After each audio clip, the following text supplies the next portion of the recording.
Hi everyone. I would like to speak about alcohol today, and the reason I've chosen today to speak about alcohol is because today's Valentine's Day. So happy Valentine's Day to everybody.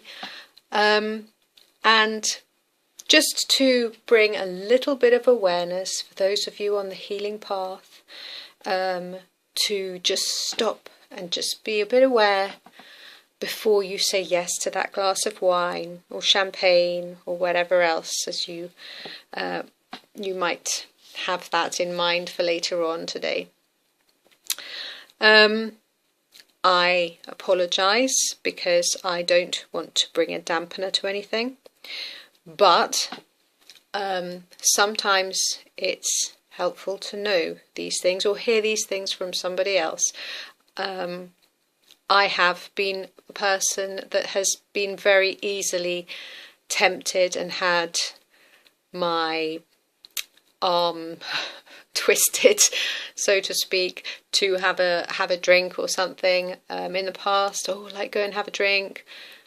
But think about this. You are on a healing path. Do you need to take a drink? Should you be drinking? Now, let me just say this.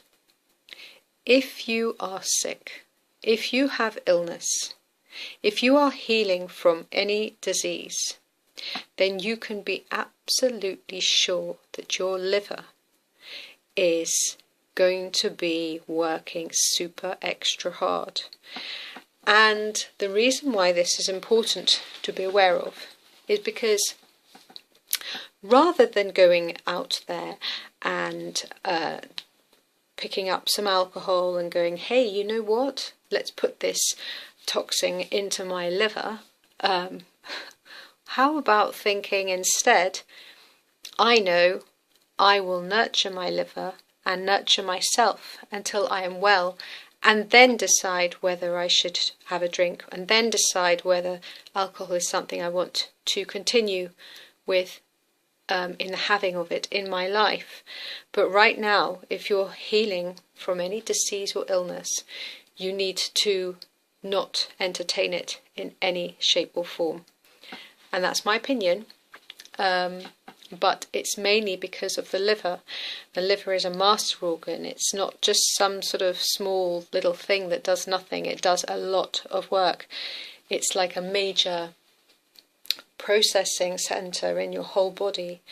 It eliminates all of those harmful toxins, and it's not always able to do that job because it can get all sort of like clogged up and everything. From the foods and everything else that we put into our bodies, and the foods that have all the pesticides on and all that sort of thing. So we do have to treat it with a lot of love and a lot of respect.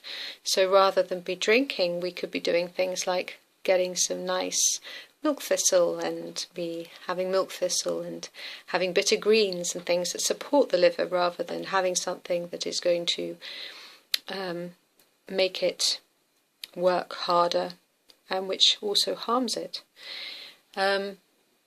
So that's what I wanted to bring awareness to. I don't want to go on too much about it. I don't want to be boring about things, because I know some people think, oh, but it's just a treat. But I don't think that anything can be considered a treat if it is harmful to us. And I do think that when you're healing, you want to first of all put your attention onto fully doing that before you start going, oh, you know what, I'll have this and that and the other. Maybe in time to come you'll decide that it's all right, but yeah, that's up to you. That's not my business. But anyway, don't be pushed. Don't be pushed, don't be pressurised into doing anything you don't want to do. But just consider it. Consider, do you really need to have a drink of alcohol? Because if you can say that one small glass brings you a lot of joy, then that's jolly interesting. But most people require more than one glass to find it joyful. which means that they actually have a relationship that isn't that balanced with alcohol to begin with.